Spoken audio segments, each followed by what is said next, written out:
Yes. Okay, there are lots of leftovers, so if you need some more, there's also plenty of wine as well. So let's begin our meeting because that's the reason why we're here. But before we begin the meeting, uh, I would like to have the past president either stand up or wave so that we can acknowledge who you are. Past president, please.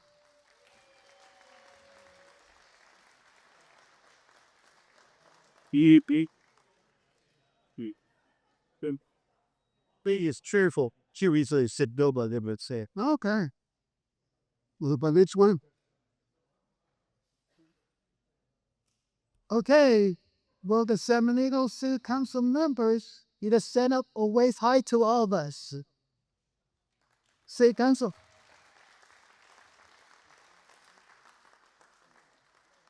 And the former mayor's place.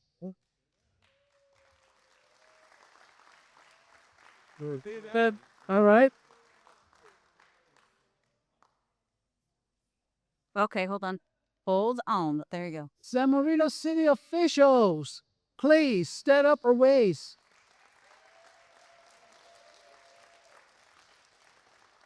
Okay, before we announce the next group of people that we'd like to salute, I would like to invite City Manager Balik. He has something special to share with us tonight. Something special?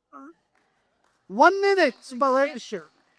There you go. Right. Something extra special that measure S stands for something special. I don't want to take up too much of your time, but I did want to just mention how many of you have already received your ballots? Yeah, that's how excited you are, Fred. I like it. 2 weeks from today is election day. Typically, and I know some folks do this, and I won't say who told me they do this, but for primary elections, folks throw their ballots away. Don't do that this year. Measure S, San Marino's local district controlled transaction use tax, is on the ballot on this June 2nd primary. So if for some reason you lose your ballot, you can go vote in person. There will be a voting center at the community center on June 2nd. But if anyone has questions about Measure S, has any questions for any of us as the staff are over here, please feel free to ask us. This is a very big piece of our long-term financial puzzle and the way that we are working on our long-term fiscal stability and our sustainability. But I can't tell you how to vote on it, but there's several folks around the room that will tell you how to vote on it. Yeah. Dennis, here, you had something you want to vote? Yes. That's what I heard. So thank you all for allowing us, and please don't hesitate to ask questions. Yes, sir. Please. So I've seen the signs around town that says you learn about Measure F. And I think that's very nice. But I think we're able to shift into yes on S, right? Yes on S. That's what a banner looks like when the attorneys, yeah.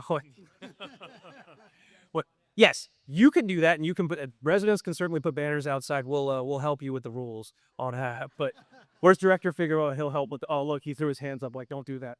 Well, look, if the school's foundation can get some signs, we'll get some signs for Measure S, right? There's love both ways. So thank you very much.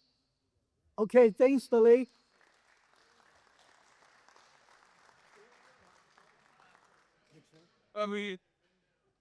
Okay, can we say hello and welcome San Marino Unified School District Board of Education? Will you please stand up or wave? Hi. Thank you, guys. And now, for San Marino Unified School District of Education.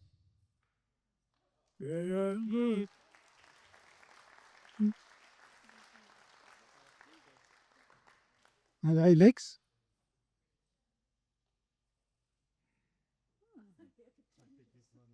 Feels so empty. Do you have a battery? Should I try? Okay, I'll go closer.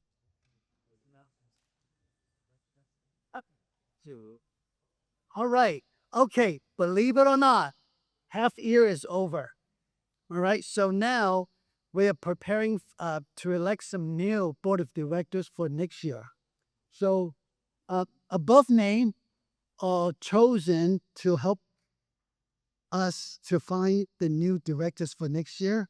So do we have any body that is not approved of the name on the list? That's the nominating committee? Any note to the committee? Is that the nominating committee? Yes, these are the nominating committee. No voice vote. Can you read them out? Voice that. Okay, sure. All right, I will be in charge. Edward Duarte, the first VP, will also be involved.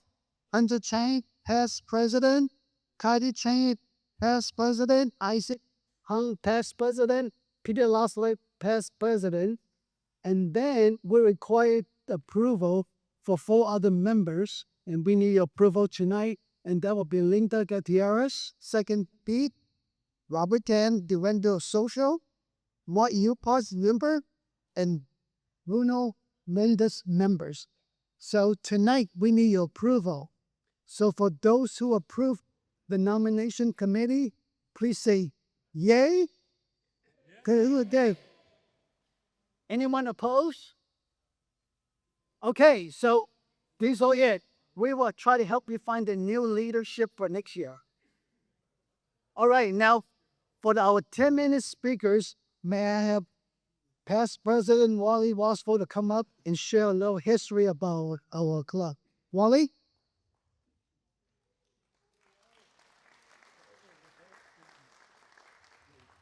Okay, thank you very much. Hopefully the slides will come off better than last time, but we'll give it a try.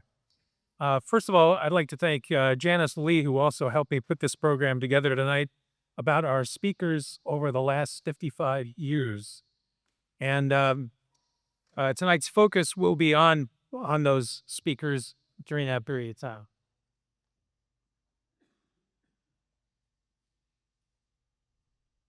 And I'd also like to thank our hosts tonight. This is Valerie and Aaron Weiss. This picture is from one of our fiestas from several years ago. But now I'd like to review the distinguished speakers that have been here and graced our podium with a quiz. During the 55 years from 1970 to 2025, how many individuals, not counting the 38 who made multiple appearances, including Aaron, were guest speakers? So how many during that 55-year period? Where's the guess? 500. 500? Anybody else? 27. 27. Both wrong. 290 during that 55-year period. Yes. Of the 38 speakers who spoke at more than one City Club meeting, who holds the record for the most appearances? And what? It's not Eric. Okay. Ken Brondo. Oh, Ken Brondo. Where was Ken? We got choice. It's multiple choice. Heine Harin, the legendary Dodger Spanish language broadcaster. Randy Schulman from the Huntington. Jim Folsom. Stephen Koblich, director of the Huntington. And Pat Hayden from USC. I always have to put in somebody from SC. All right. Randy, anybody else? Folsom. Randy Schulman. He appeared 5 times. Jaime Harin was 4, along with Stephen Koblich. Jim Folsom 3, and Pat Hayden also 3. Okay, with that, we'll warm up, sit back, relax. I'm now going to read all 290 speakers who have been in. All right, seriously. You're going to go through categories. Our first is 53 government officials and public officials have spoken. First, we had it's just Randy said. We had a president. Although he wasn't president at the time, nor was he governor. He was running for governor when he spoke in 1962.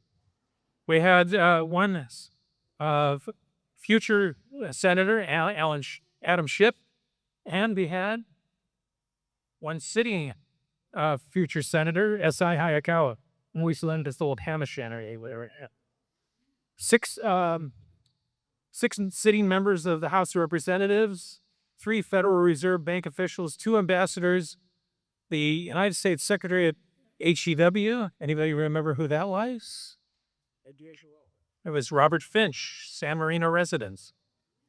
From our state government, we hosted 1 lieutenant governor, 2 attorney generals, 4 members of the Assembly and Senate, 6 other officials, including San Marino resident Christine Bender, the former California Corporations Commissioner.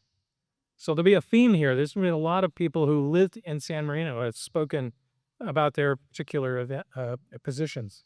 On the county level, we've had 3 county supervisors, including our own Catherine Barger, 4 district attorneys, including John Vandekamp, who later became the Attorney General of California, 6 other county officials, including the assessor and various commissioners dealing with transportation and water.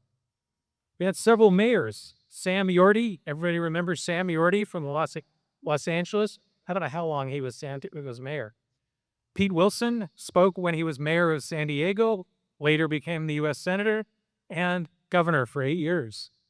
And then we've had 6 San Marino. So you're Pete Wilson there.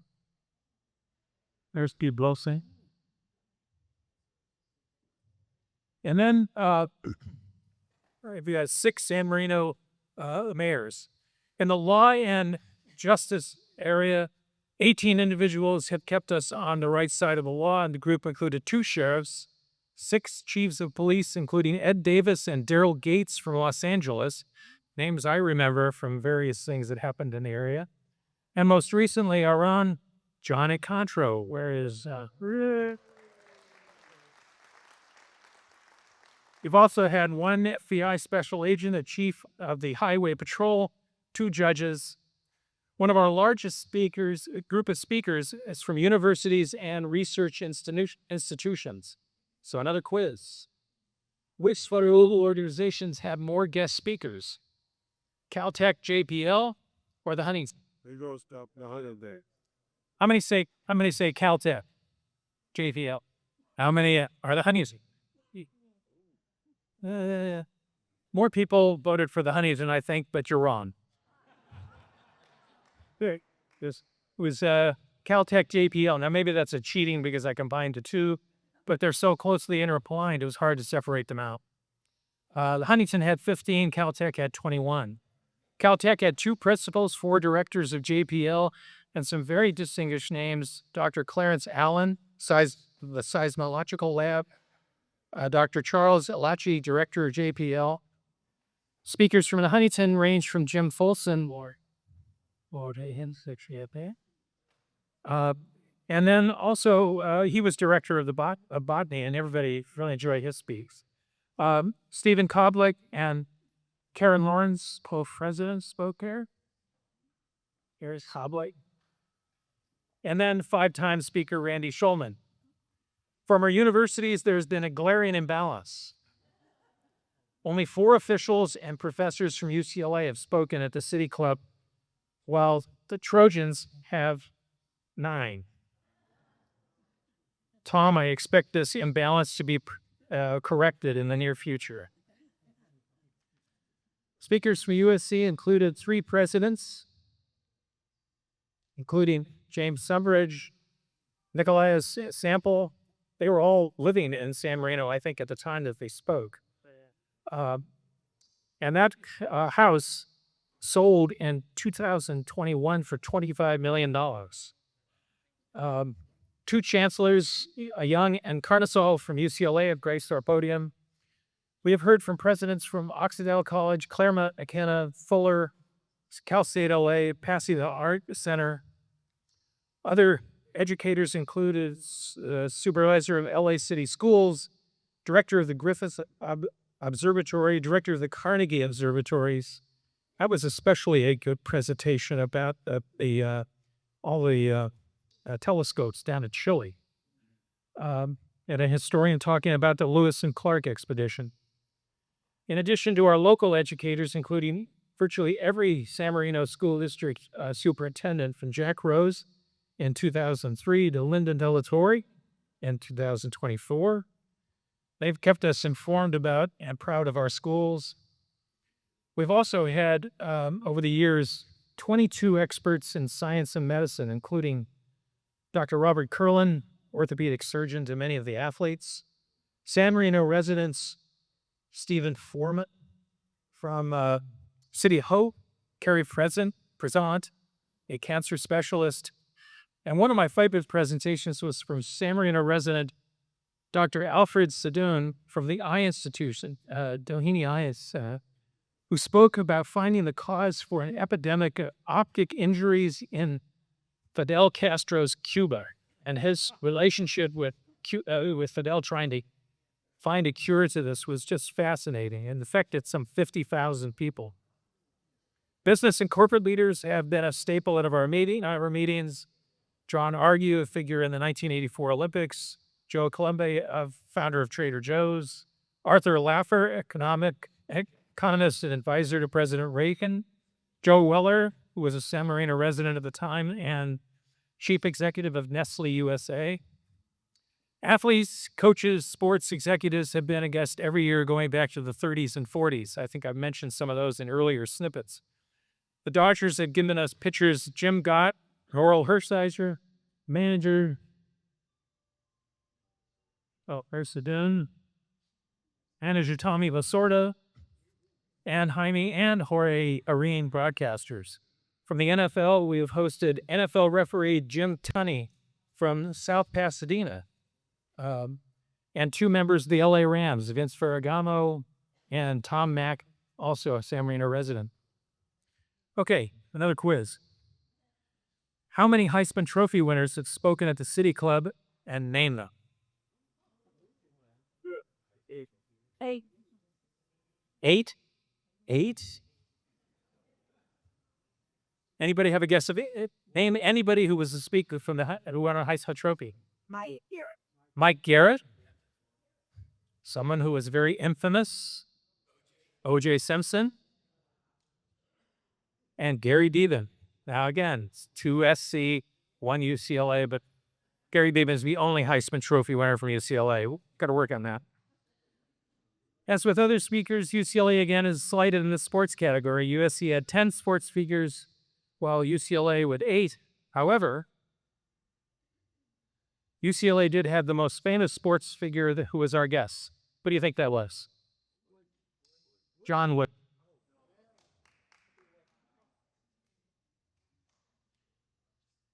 Those are our There's John Wooden.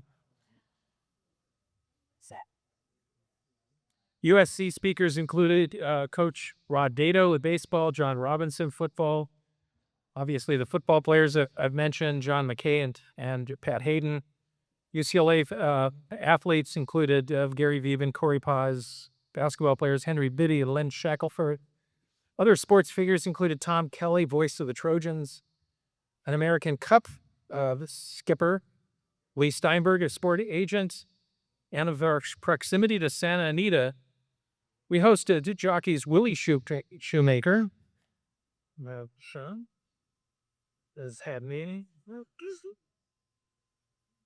There's Willie Shoemaker.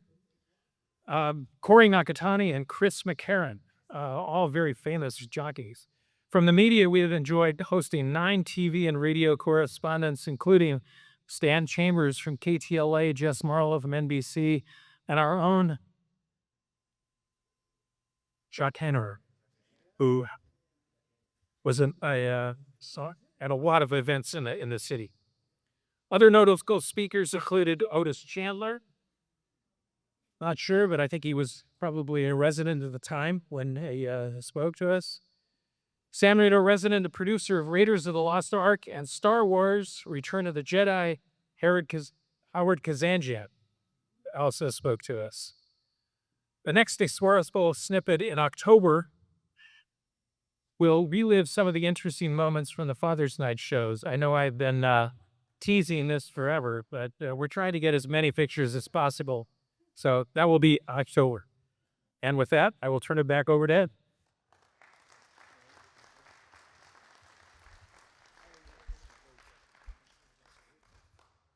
That was so interesting, Laurel. You gotta ask something.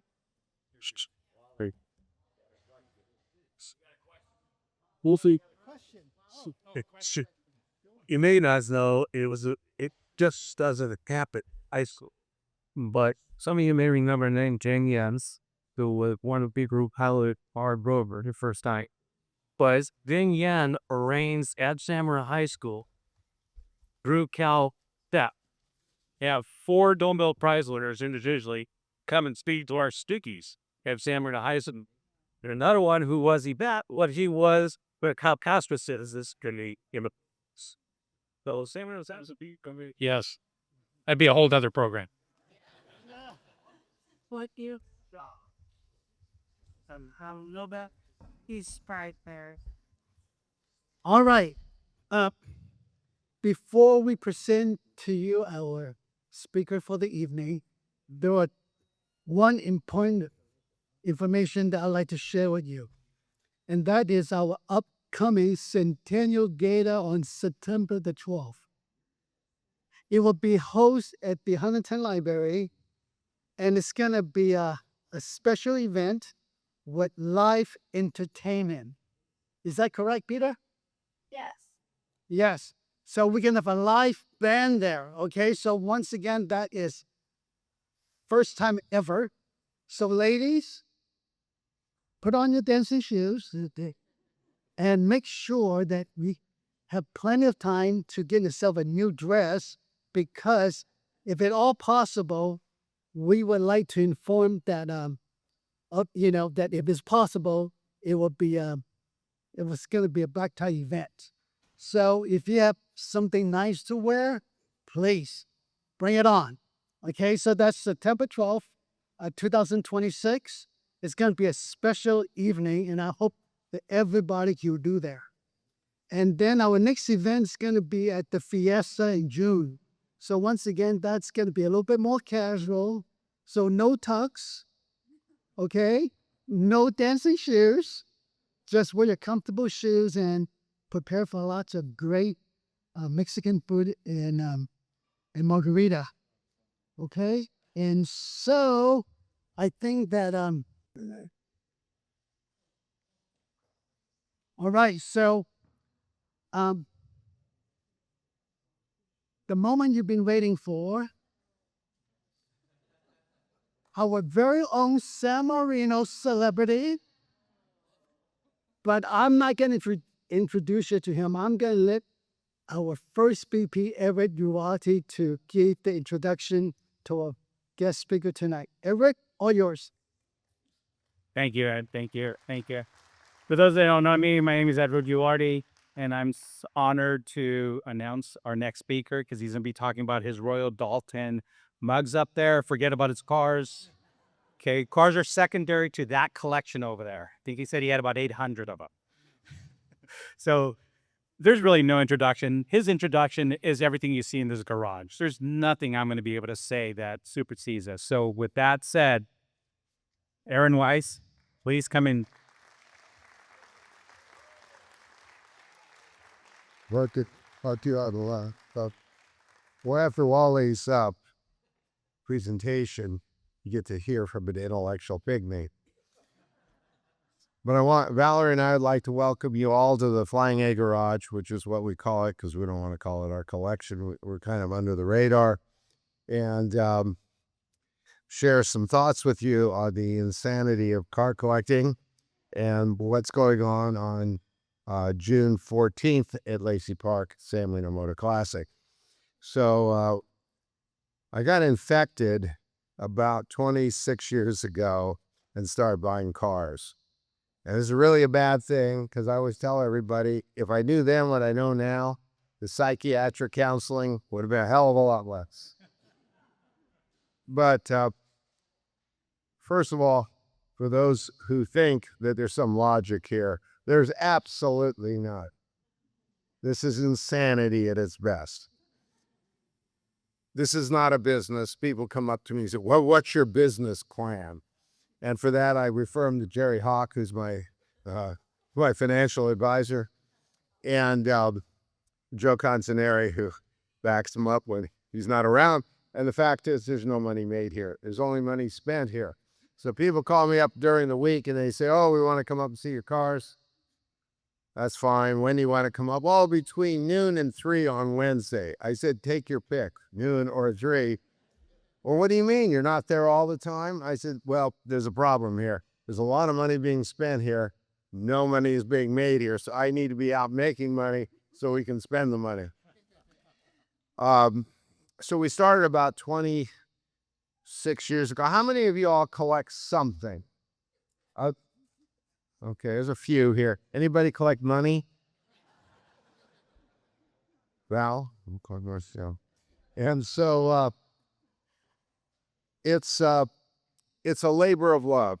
And those of you who collect, you know, you're not collecting for profit. You're collecting for that second of instant gratification, because the hunt is better than the feast. So on Mondays, I fall in love with a car, and by Friday, we fall out of love with a car. But unfortunately, if we don't fall out in love with a car, then we're still looking for it on Monday.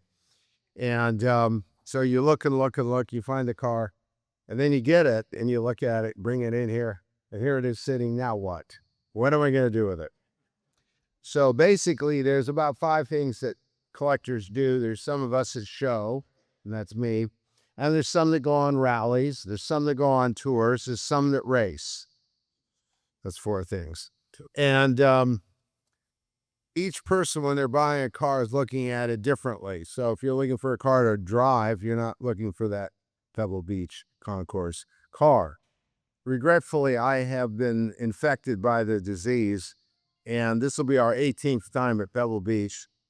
And we're looking for concourse cars. So before you leave, you look on the rack in the other room. There's a 1937 Rolls-Royce Phantom 3. It's a one-off, Volan Rohrback bodied 4-door convertible. Now, Rolls made 724 Phantom 3s. There's another one here, the turquoise one. But only 24 were convertibles. And of the 24, only a few were not frumpy. So I have 2 that weren't frumpy, at least in my opinion. And so we're getting that ready for a show, and that's pretty much what's done here. We don't drive the cars a whole lot. People ask, oh, do you take them out? If anything happens to it, the cost of taking it out and getting that rock chip is astronomical. So we go to about 10 shows a year. That's down from 20. I mean, that's all we used to do is weekend to weekend. So you saw my condominium trophy case in the other room, which is a direct result of the infection. And so that's really where we are with the cars. People ask, I mean, some of the cars do go up in value. Some go down in value. Some go up and then they go down. And you say to yourself, guys, should have got rid of that puppy. But the fact of the matter is that there is a demographic shift going on now, more so than ever before. So you have people that are, say, over 65, 70, kind of getting out of the hobby. And you have younger people, 35 to 45, 50, getting into the hobby, and the two are not interested in the same thing. So while many of you remember the car you learned to drive on, the car you took your first date with your wife on, the car you went on your honeymoon with, or any other syrupy thing like that, then that's your connection to the car. But the young people have connection to cars that work. They run, they're fast, they're sexy.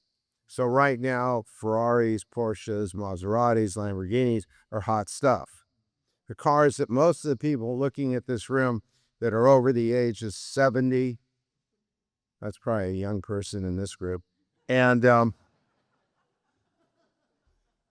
what can I say? And yeah, I don't see anybody really younger. It's a huge diversity, and what we're seeing is the value of pre-war classics are coming down, and the value of post-war cars are rising, and that's just a function of people growing out of it, and their attorneys telling them, "What are you going to do with these cars when you croak?" And I say, "It's not my problem. I'll be decomposing in a box. It's Val's problem." So that's really where it's at. And each car in this room has a story. There is a story. And that makes it from the provenance of the car. And we've had great experiences with them, going to shows and going to other events and meeting people you wouldn't normally meet. And certainly nobody ever wants to meet me, but there I am. And so we've had a great run, and I can't think of a better hobby because it's not about the cars at all. It's about the people you meet. So we've met a lot of great friends. And so if you don't have any friends and you're looking for friends, buy a car and you'll be fine. People ask me, do I buy cars that are in parts? And that's not a good idea. And we buy cars that are all together. We restore them and we show them. But there's nothing worse than buying a car that has what's a trim part that is missing, because somebody has to make that, and they don't make it for free. So it's kind of a bottomless pit. So the key is to buy the best car you can buy and run with it. The other thing is that you would never criticize somebody for buying a car that's less than what you might have, because it would be the equivalent of telling them they have an ugly wife. So the male ego is kind of frail. Most of you women know this. And for car collectors, it's really paper thin. So you got to watch what you say. Okay. With that said, it's a holy day, incidentally. June 13th, we're having the Symphony of Cars at Lacey Park, and the next day, the San Marino Motor Classic. And I hope that every one of you not only comes and doesn't try to climb over the fence, actually buys a ticket. There's little sharp things on the top of the fence. I wouldn't recommend trying to get over it. And then invite everyone you know to come with you. So we're having the 15th annual San Marino Motor Classic. And I go back 17 years, but also the year to COVID, and we took a year to start up. I never dreamt that we would have what we have today. But if you were my board of directors and I had to give you a report, I'd say, well, life is good. We have 351 cars registered, and I have people calling me as late as 4 o'clock this afternoon to get their car in. They were in Never Never Land and woke up and realized the date had passed, and would I please let them in, and for a price I will. So we have 351 cars. Valerie is chairman of the gala, and she's hoping to have over 600 people there. Yeah. And the gala is really a fabulous event. We choose about 16 cars, and it's like a debutante ball for cars. And cars should have a debutante ball, because those debutante balls are just demeaning to those girls. So we have a ramp, and we run the cars over the ramp one at a time, and we present them. Right, Kareem? You know about this. And I have my detractors, believe it or not. So anyway, we put them up on the ramp, and we tell 40-word description of the car, because people's attention span at 7 o'clock at night is not great, especially after they've had a bottle of wine each. And we talk about the car. Then we have an orchestra that'll play a musical composition composed in the year of the car's manufacture. And that's kind of neat. So we have a little culture that we inject force on some car guys who would really rather have no culture. Or as I say, I get all my culture from a petri dish. At any rate, so I would invite all of you to come to that. And I expect you to leave here tonight, go home, fire up your computer, www.sanmarinomotorclassic.com, and just rack your credit card. Don't worry about any of the consequences. You're just going to have a great night. And if you buy a ticket to the gala, I can't believe I did this, you can get into the show free the next day. I may never do that again. That was bad business. And so the next day, 351 cars on the field. Unless I get greedy over the next couple of days, it could go to 360, 365, maybe Hawk will put one of his hot rods in. And so we'll have the cars on the field, and there's 45 classes.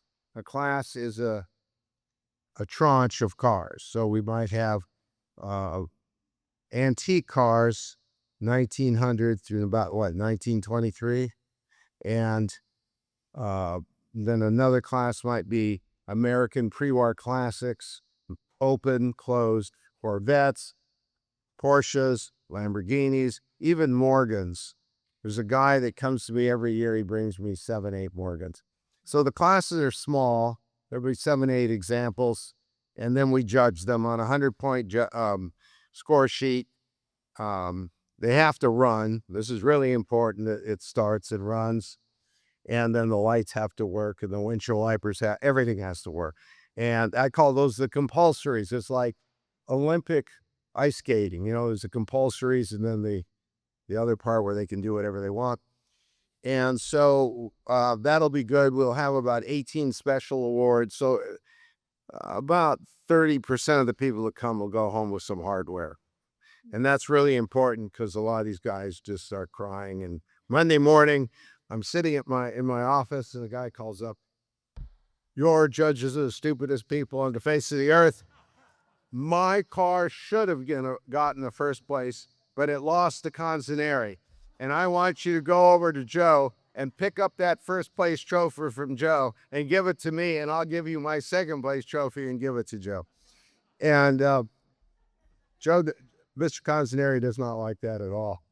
No. So once we hand that trophy to somebody, it's pretty much etched in concrete or whatever, marble. And so we have a lot of fun. It's interesting. I got the guy's car once. He was going to drive me to where we're queuing up for the Symphony of Cars, and I was going to run ahead of him. And he said, "No, I'll get in the car. I'll drive you over." I get in the car, and he says, "You're the only human being that has ever sat in the passenger seat." I knew I was in trouble. And he did not disappoint me Monday morning. So I always tell the guys, give me a moment to convene the Grand Soviet to hear your appellate. And they laugh a little bit. The guys that laugh know they lost. And the guys, yeah, when do they meet? Then you got some problems. So that's the show, and I hope that you can all come and enjoy it. Now, I have to tell you that when we started the show, it was Paul Colony, Ben Reiling, and myself. Unfortunately, Ben has checked out, and Mr. Colony he just dropped it on me. So Bruce Meyer, who is real big in the car world, many of you might know the name, calls me up one day. He goes, "Well, Aaron, everybody knows that you and Ben and Paul are putting on this show, but the fact of the matter is everybody else knows you're the only one that's going to do anything. So if you screw it up, it's on you." So I think about that every morning. I gotta hit it hard. So the car show was originally set up to be a family event, and back then you could buy tickets for $25. So 2 adults, $50, kids under 12 free. Roach Coach is there. You could, back then you could eat $10 off a Roach Coach, maybe $7.50. Well, I didn't care if they lived or not. I mean, just get out of the park. And so now it's a little harder to do that. But the key was, because Paul and Ben were big on the, I call them the dogs, but it's actually the Pasadena Humane Society. And so the dogs were really behind this because the director at the time was a car guy. And he said to me, "Aaron, you're not going to make any money the first year. We'll cover your loss." Now, this is unbelievable for a charity to say, "I'll cover your loss." But we showed him. We made $125,000. So over the 15 years, thank you. Over the 15 years, we've raised $4.3 million.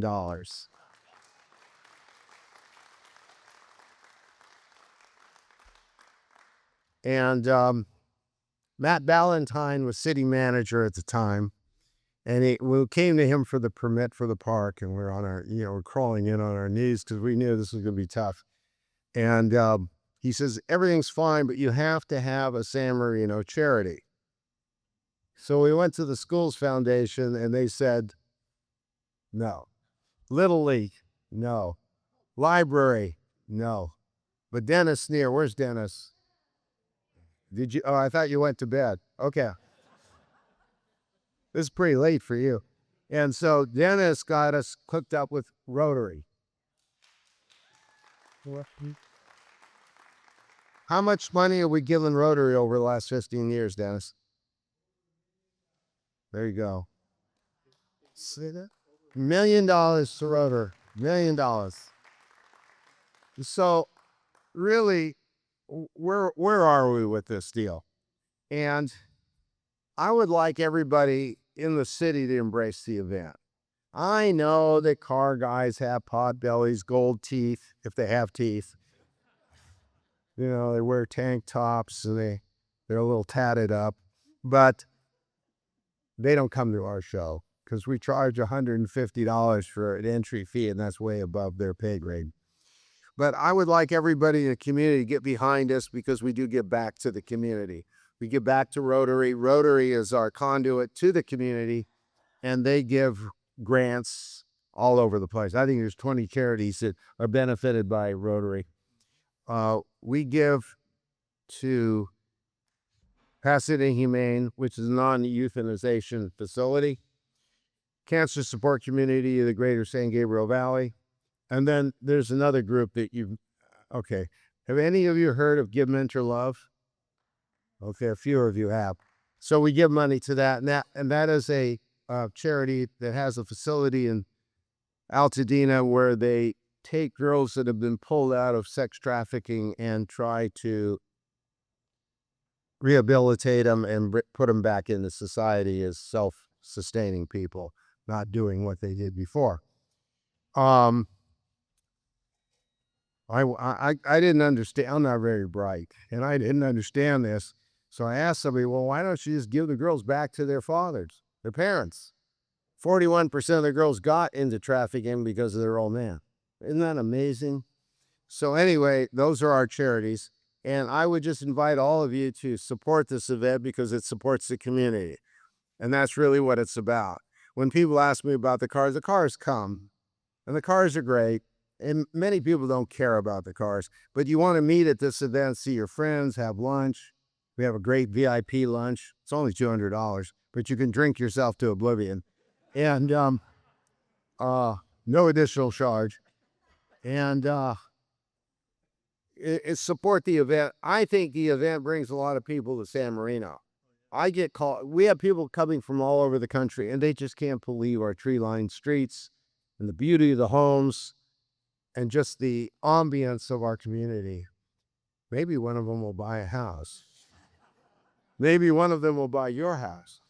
But it's really been great, and it's been an honor to be able to have it in the park. And I thank the city from the top down for their support, although they don't give me any money. They take money, but they don't give money. So we got to talk about this. And everything is great. So I would just really be thrilled if everybody in this room made it to that event on, well, I really want you to spend some serious money on the 13th, but if you're on EBT and food stamps and down and out in San Marino, at least spend the $45, come the next day. So that's my story.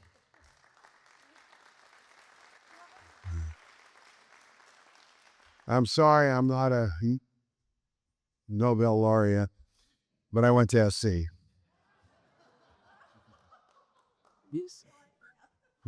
I couldn't get into UCLA. When I applied to SC, the application, they sent you a mirror. It was about 2 inches by 4 inches. And there was vapor on it. You're in. Okay. So, at least we're having some fun. We're not talking about logarithms or going to the moon. Okay. So I'll take a couple of questions. Can you tell us about the mugs? Oh, What you love the mugs. Okay, how many are liberal arts majors? Nobody's a liberal art. A couple of you guys. Okay, when we have events here, the liberal arts majors, they go to the mugs and they're trying to identify everyone. So there's a company called Royal Dalton. Many of you ladies might have registered when you got married for Royal Dalton China. The company started in around 1400 making sewer pipe in London because sewers were a big deal, a revelation. And in 1932, it took them a while to figure this out, but in 1932, they made their first ceramic jug, their character jugs. Now, Toby jugs are as a person, as a whole body, but character jugs are just from the neck up. Okay, and the first one was a character called John Barleycorn, who was a pub fictional character. John Barleycorn. Okay. The last mug made was President Barack Obama in 2011. Regretfully, Royal Dalton went into receivership in about 2011, and Wedgwood bought him. And Wedgwood said, "We're not losing any more money on this." And that was the last mug. Of the mugs we have, they represent British folklore, literature, royalty, arts, and military. There may be a few others. Of the mugs up there, most are production mugs. So they came up, well, let's make a Howdy Doody mug. And they sold as many as they humanly possibly could. But there are some up there, if you look, that are called colorways. And that's where mid-production, they decided, well, what would happen if we changed the colors? Instead of a blue hat, a red hat. So we have 3 President Reagan mugs, and the production mug had him in I think a blue suit. The charcoal suit was presented to Maureen Reagan. That's a colorway.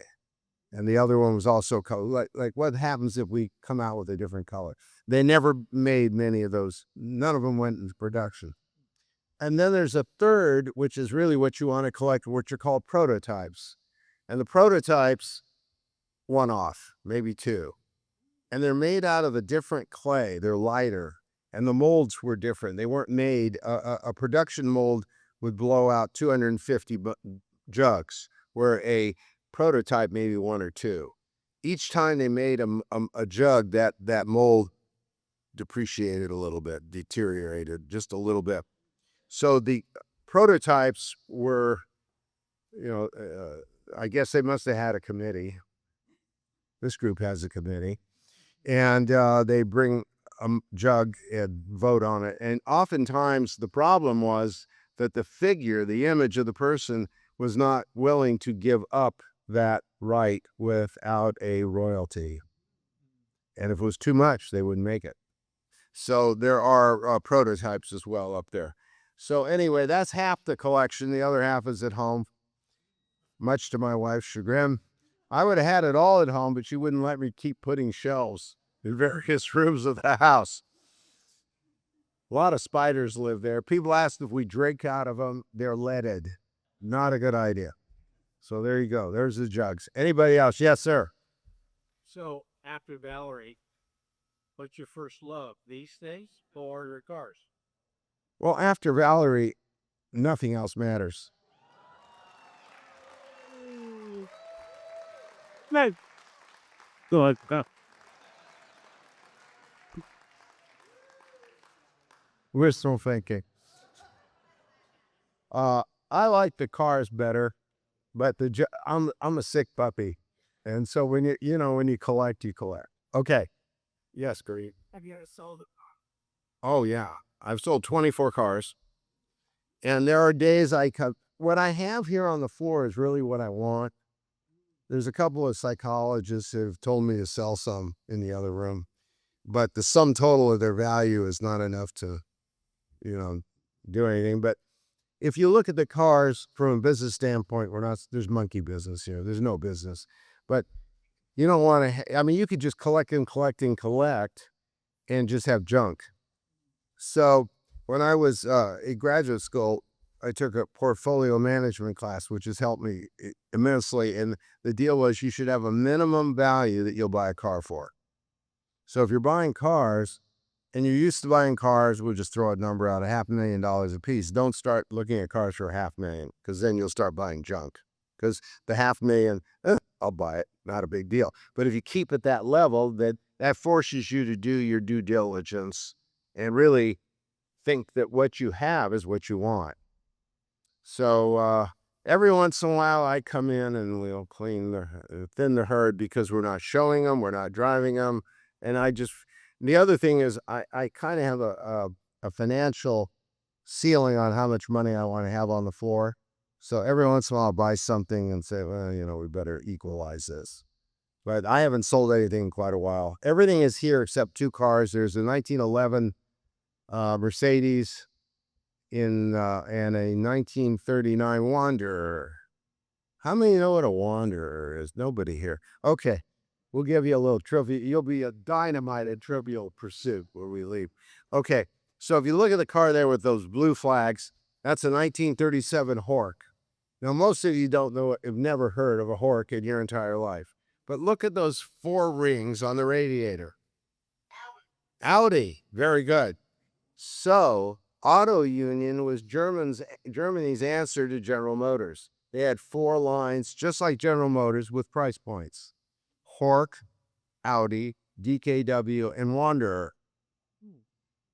So, at the end of the day, Audi was a survivor. And so that's the deal with that. In 1937, 36, 37, you had to be well connected to be able to even get a car like that. So they have history, but it's not something we would want to talk about too much. But if you ask, I'll fill your need for curiosity. Yes, sir. I know this is going to be very personal, but can you tell us which car is the most valuable in terms of either price or specialty, limited? Which car do you think is? No clue. No, they're also amazing. I don't have an idea either. They're all expensive, and I don't know. I mean, you buy what you like. For all of you who collect anything, whether it's fine art or jewelry, you buy what you like. And sometimes you have financial limitations, which is reasonable. But generally speaking, Okay, let's put it this way. you're going to nail me down. Here, there's a fire in here. You can only save 1 car. Oh, the Volkswagen Carmen Ghia.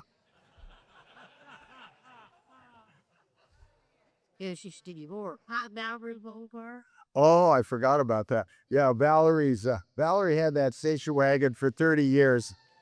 Hey, it's no. So we had an intervention and we got her a new one. But to this day, she comes in. Oh, car, I use you so much. Anyway, it's not the value, how much you pay. Right. It's the enjoyment you get from them. So which car would that be? I get enjoyment from all of them. It's like your children. You won't say which one should be. Every one of these cars is listening to this conversation. Do not underestimate the car. And if I tell them that one car is my favorite and the others are not quite at that level, they will protest and fail to start. This is a major problem. So you have to treat, it's like your children. You have to treat them all equally. You'd never sit down at Christmas Eve dinner and say, family, I really don't care for you as much as this one here. Like, here's a Disney movie coming on, mate. Yeah. A Disney movie. It could be. So all the cars, what I tell people, sir, is when I bought them, they were my favorite at that moment. But each car has a story and how we bought it and what went on. The best story is when we started collecting. Val thought I was a jerk, still does, but I forgot to tell her when I bought a car. It just slipped my mind. And so we were at an auction And we're sitting there, and the car doesn't meet its reserve, so it doesn't sell. So I said to Val, let's get out of here. There's nothing left I want. There's no reason to stay here. So we walk out, and we're in the lobby of this auction hall. And Valerie, like all women, she needs to go to the bathroom. Now, ladies, bad thing to do. So she leaves me, and the owner of the auction company walks by. Hi, Aaron. I said, what are you going to do with that Chrysler that didn't sell? Aaron, $5,000 more. You can have it without any buyer's premium, 10%. So I said, you got it. I said, I just forgot to bring a check. I got about $20 on me. And he says, no problem. Send me a check when you get home and I'll ship the car. So the car gets here, and in the day, Val didn't trust me. Still doesn't. But she didn't trust me. And she count the cars. 1, 2, 3, 4, 5, 6, 7, 8. And she knew there were 20 cars or whatever it was. But there's 21. And she starts looking. Gets her little magnifying going, like Sherlock Holmes. She's out there looking. That one, where did that come from? And I said, well, when did you buy that? And I said, when I bought it, when I was with you that was Michigan, wasn't it? In Meadowbrook. Well, I was with you the whole time. No, you weren't. There was that 5 minutes. So that's kind of where that is. But every car has a legitimate story. And the green Cadillac there is one of two Victorias. A Victoria is a convertible top with a rear seat. As opposed to a convertible coupe, it was originally owned by Robert Montgomery. And so it's got a story. The turquoise Rolls was originally owned by a Maharaja. The Maharajas had more money than God. I mean, it was unbelievable. And they competed against each other to show how much money they had. So they all put in orders for Phantom 3s, except this one Maharaja. He forgot to. And then he found out that all his buddies were getting these cars, and he didn't have it. And he felt left out. Really bad situation when you're Maharaja and you feel left out. So he took a steamboat to London, and he found a guy who had just taken delivery of one. Now, I want to tell you, on luxury cars at that point in time, the body didn't come with the car. It was a running chassis, and you had a coach builder build the body for the car. So so there's a guy who had taken delivery of his car with a coach on it 3-4 days before, and he offers them some ungodly amount of money, buys the car, takes the coach off, and has that coach put on. So there's a story, and this is one of one. It's a 2-door convertible with a disappearing top. So it's a rare car. So all the cars have some kind of a story. Some of them are not really great, but there's a story. And I could make up a story if necessary. If you don't like the story, we can alter the story. Any other questions? Aaron, Yes. can you talk about the maintenance of these cars? Maintenance of the cars. Talk about the maintenance. It's unreasonably high. The key is to start the cars on a continuing basis. There's ethanol in our gas, and it eats anything rubber, cork, and so it can get expensive. So we start them all the time. We don't have regular gas in them. We have racing fuel, which has no ethanol, 100 octane, and that kind of slows that deterioration down a bit. But we try to start them every month, once a month, maybe twice. And there's always something wrong. I come in and I'll ask my guy, how's it going? Well, we started 7 cars today, but 2 of them were not happy. So it's not like fine art. You go out, buy a painting, you nail it to the wall and forget about it. This is ongoing. And the cars are temperamental, and it might start on that day, but by the time you get to Thursday, it's not sure it really wants to run again. And it won't. And then you got to, basically, these are carburetor problems. is the biggest issue. The ethanol gums up, it gets really gooey like varnish, and the pins stick. So that's probably the biggest issue with the car, keeping them running. But once they're running, they run really well. But that does not mean that they're going to run all day. Okay. Yes, sir. Where do you let your driver on there? Where do we go? Well, we usually come out of the parking lot, do a right on San Gabriel, take it over Sierra Madre, come down Baldwin. Depending on the car, we'll bring it back on Foothill or bring it back on the freeway. That's sufficient to really get everything lubed up and running. Okay. Going. Okay, thank you for having me.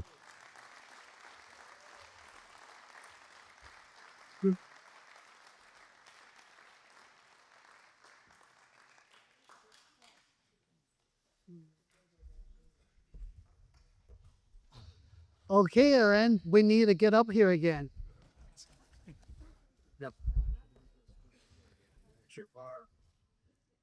On the behalf of San Marino City Club, we would like to thank you for being a wonderful speaker tonight and allow us to be at your garage tonight. Yeah, thank you. That was it. Not the dance you did yet. That's very well. Anyway, we hope to see you at next month's event at the Old Mill. Thank you so much. Oh, Big, have an announcement. Good evening, everybody. I am the, Lulligan Files. I am the centennial of your 100th anniversary co-chair this year with Dan. And I just wanted to elaborate on a couple of things. Ed was nice enough to talk about the gala. I'd like to talk a little bit just for 2 minutes about some of this. There's a few things going on behind the scenes that you'll see come out in the next couple of months in celebration of this. This is a big year, everybody. 100 years for City Club. And behind the scenes, this guy over here, Wally, has been every month working on update and getting us some history on the club, which is just fabulous. Thank you, Paul. Well, the camera will end it pretty much with the gala at the Huntington Library. Randy and the Huntington Library have been very generous with City Club in helping us afford this event and make it a truly good event. We have a 9-piece band there for the event. 9 A dance floor. And I know most of you dance. We all dance differently, but we all dance. I know that. I see the girls smiling anyway. And it's a black tie event, but it's also an event where you can wear 20s clothes. The band will be wearing period clothes, and we're talking about some other entertainment along with it. This is sort of on the line of what the President's Club was years ago that the City Club had, which was a really fun event, and you'll enjoy it.